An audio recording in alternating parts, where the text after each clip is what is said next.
Hi divers, this is Alec Peirce again from Scuba 2000 with another tech tip.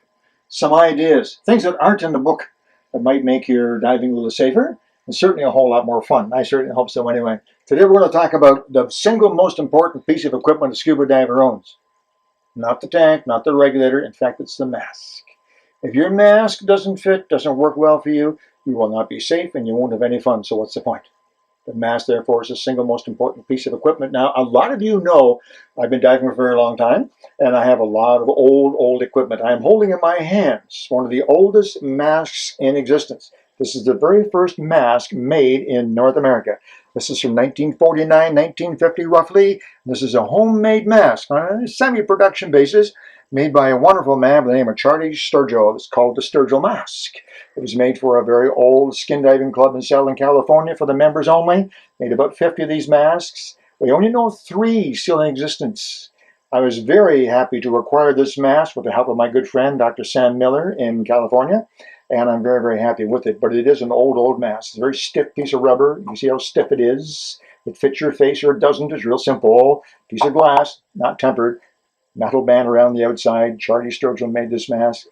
Bands on the side. Very old mask. However, interesting enough, the masks that came from that early production model are a lot like it. Look at this. Black skirt, glass, metal band, and a strap. Very much like it. A little bit better. This is tempered glass, and it does fit a little bit better, and softer rubber and neoprene. These masks are actually still available. I sell some of these reproduction vintage masks very often to divers if you have an interest in one of those. However, modern masks made today have some big advantages. The biggest difference, besides the styling and so on, which is obvious, is the material. These rubber masks will deteriorate with time, dry out, crack, and then they're no good. New masks are now made of silicone. I picked up this mask because it's black, so we have a series here, see, black. You can actually buy a brand spanking new off-the-wall black mask, but it's not rubber. It's silicone, very sticky. Sticks to your face, doesn't leak, shouldn't leak anyway. Has modern strap clips on it, so you pull to make it tight, lift the clip to make it loose, just that simple. All those modern advantages. Also, you notice that this mask is very close to your face. You see where the nose is? On this mask, the glass is on the bridge of your nose, very close to your face. You have great vision. You can't get a mask squeeze very easily. And if it does leak, it doesn't hold very much water. So it's very easy to clear. The same mask is available in the much more popular clear silicone. This mask is much more popular among divers because it lets in lots of light, lots of movement. You can actually see out through the skirt and see things moving around you. Same type of mask, double sealed, tempered glass, beautiful mask. Comes in, of course, a wide range of colors. When I started diving, you had to like black because that's what was available. Now they come in every color you can possibly imagine, but it's still a pretty standard mask. Here's another mask. Let me show you this one as well before we go on to what I consider one of the best masks available today. It's just my opinion.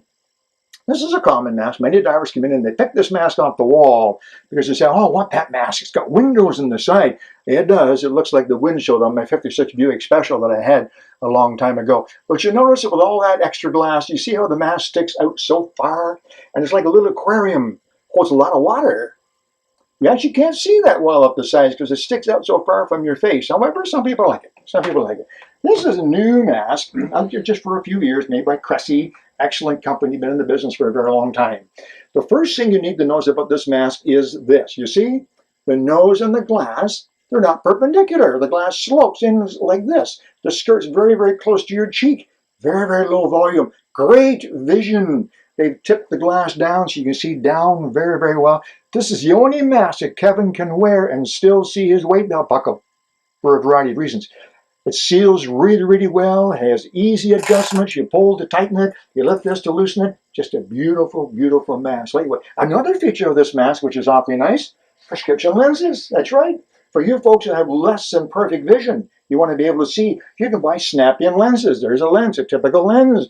We take out the glass, snap this in, you put your mask on, you see perfectly. If you just need them to read your computer, we have reader lenses as well.